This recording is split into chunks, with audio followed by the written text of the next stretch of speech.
look at the classic era of Doctor Who, the writer who really seemed to be a big influence when it comes to, like, you know, the Daleks in a way, was Terry Nation, also known as the King of the Daleks. I wrote that first block of Dalek episodes. I worked on the assumption that this was take the money and fly like a thief. The show cannot last beyond its original 13. I mean, what a dumb show, I said. And so I killed them off, knowing that there would be no future for these guys. Then I figured, oh, we had to get them back. And I felt a bit like Conan Doyle trying to get Sherlock Holmes back from the Reichenbach Falls. So, you know, let's look back at this, you know, writer of great television and all that who did things like, say, MacGyver, the Avengers, and all that. Let's look back at him. But before we get into it, you know who we are. You know who we are. We are...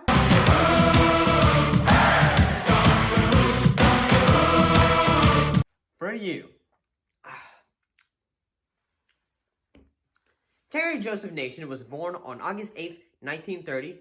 He was a Welsh screenwriter and novelist, joining the Associated London with writers like John Junkie and John Spite during the 1950s for shows like Val Parnell's Startime, The Ted Ray Show, and 4 episodes of Hancock, which is actually a comedy series.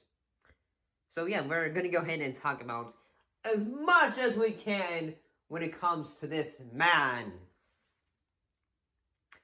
So yeah, some of the first programs he was involved in were either comedy-based shows, but he did write a few episodes of the show, the science fiction show from 1962, called Out of This World.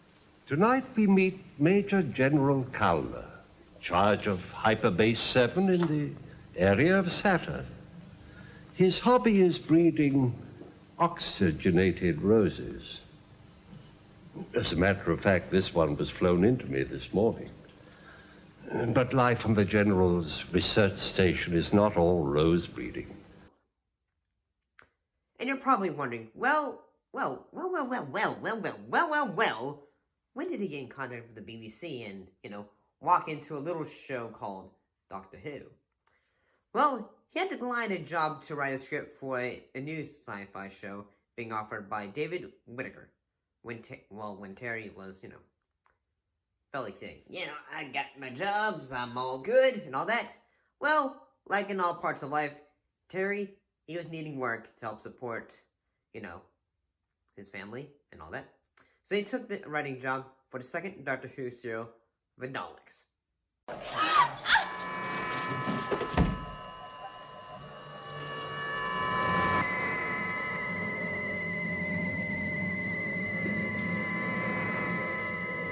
You will move ahead of us and follow my directions. This way. Immediately. Looking back at the episode, he did a really good job when it comes to writing the story and the introduction of these clunky tin can monsters. But that wouldn't be the end of our story yet. Because, you know, we had to look at, because, you know, just because he was writer for it, did he actually create them? Because keep in mind, although Terry was writer for the show, he did not give us the look for them.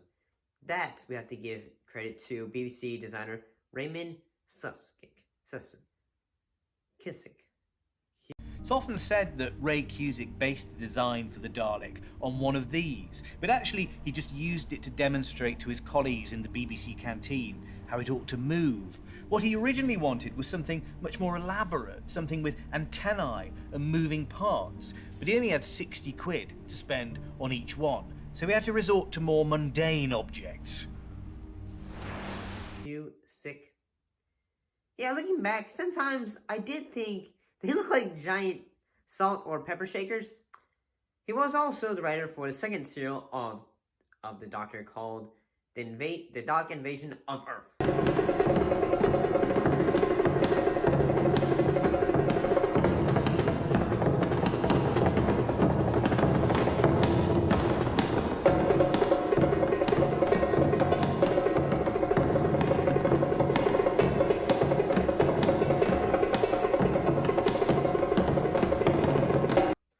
which will later be adapted into the Dalek Invasion 2150.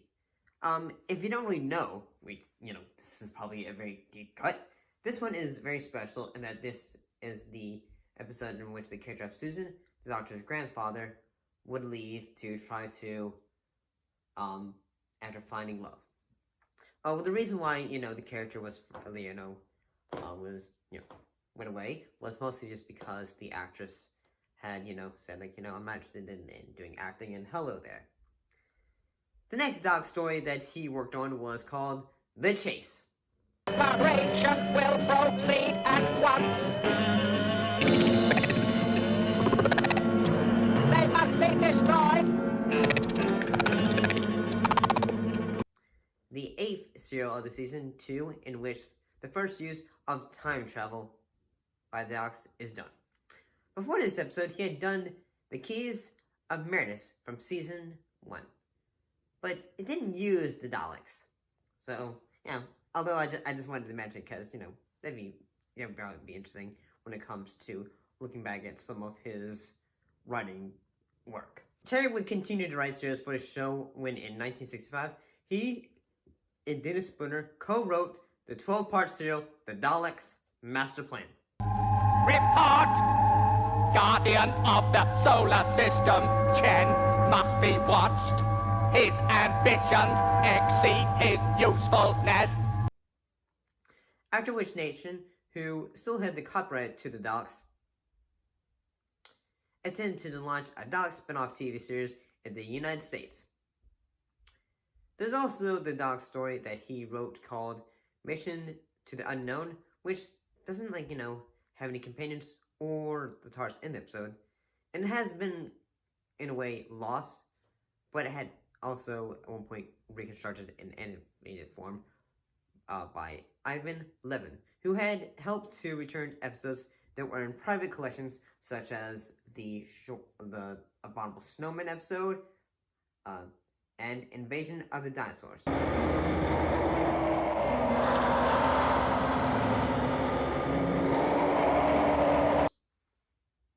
I'll be honest, that dinosaur, he looks pretty good. That's a pretty good effect. In 1973, he wrote the serial Planet of the Daleks. Report! Aliens still activity. All Dalek units are to be assigned to their capture immediately. Take charge of all controls. Report on invisibility experiments. Daleks can now achieve total invisibility for periods in excess of 2 work cycles. Satisfactory. In which a small team of Daleks planning to revive an army of Daleks, which are being kept in suspended animation on the planet of Spiridon. Then, in 1974, he wrote Death to the Daleks. That is a great title. That is a great title.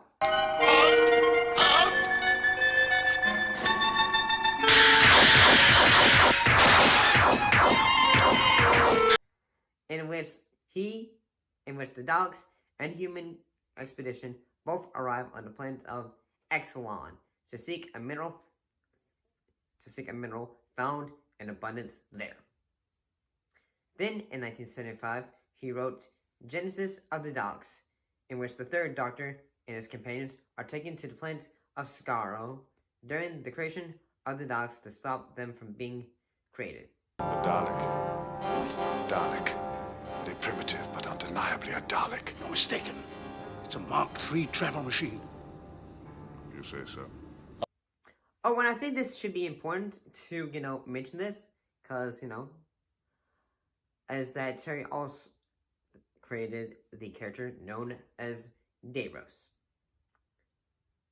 who, would appear many times over when it comes to the series. He would appear in different ways, whether it was, his, very, how to... For some time, I have been experimenting with the Mark III project. Details and modifications will be distributed later. However, I am anxious that you should see immediately the remarkable results that I have achieved. I don't know. He was most recently seen as well in a short with the 14th Doctor. I mean, it also comes back to, like, you know, the creation of that Dalek show for the United States. You're probably thinking, like, say, did that happen? Well, it didn't actually happen. But what did happen was that he did help with writing comics in the Children's Weekly TV Century 21 and annuals. So he wrote for TV shows and comics? What did this guy do? Star Trek, maybe? Although he did do episodes of the show The Avengers. Right. Where is it? Where's what? The body. The body? The corpus delicti. Oh, I'm not particular. It could be stabbed, strangled, riddled with bullets, mutilated beyond recognition. You're quite right until we find a body. We've nothing to investigate. We're defunct. Obsolete. Out of business. And I bet you're probably thinking, like, say, no, that is not related to the Marvel characters. Moving on, there will be other episodes for the show that Mr. Nation would do, but the others writers for the show will write for the Daleks on episodes such as when Whittaker wrote The Power of the Daleks in 1966.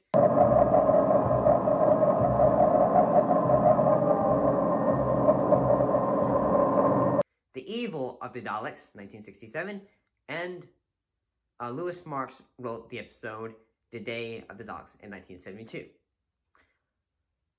So, sadly, Nation's final script for the Doctor Who show was Destiny of the Daleks. If you're supposed to be the superior race of the universe, why don't you try climbing after us? Bye-bye! Which broadcasted in 1979. Yeah. When it comes to the writing credits for the Daleks, it seems like he was always a writer that was always like, say, hey, get Terry for this. Heck, I didn't really know much about Terry previously. I didn't know that he had this novel, Doctor Who and the Genesis of Daleks, from Terrence Dicks, is actually is the teleplay based around Genesis of Daleks in book form. And yes, a lot of, like, say, when it comes to some of these books as well, some of them would actually be turned into the novels. Some of them would actually be given story elements and all that. The Who and the Daleks probably helped science fiction enormously. I mean, science fiction was a dirty word. It was sub-literature at that time. It has introduced kids, to good science fiction, who then went on to read the great writers of science fiction. It's now certainly science fiction is a bigger part of our culture than it ever was when we came on the air. So I think it's very valid to say we did make a contribution. And, yeah, looking back at it, I have to say, yes, it all makes sense to me that Mr. Nation, he really was the king of the Daleks.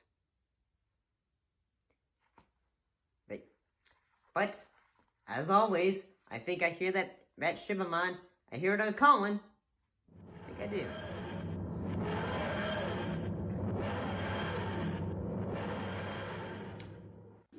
See you next time.